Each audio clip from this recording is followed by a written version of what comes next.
Nutratology Testosterone Booster for Men. Does it really work? So let's talk about the ingredients and product claims.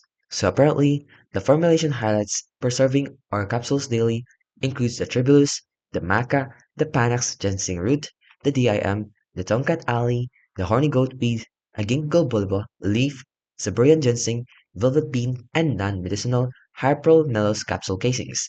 Those are the ingredients used to make this testosterone booster.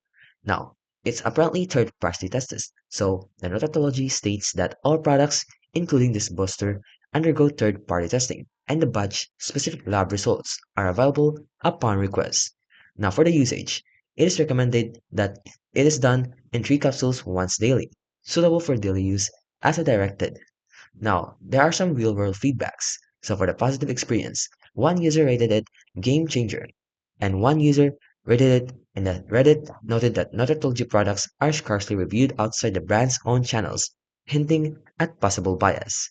Now, according to some evidence, scientific evidence, and risk that the testosterone boosters in general, studies indicate many ingredients, and the booster may benefit only those with deficiencies, and supplements may contain imbalanced vitamins or mineral levels.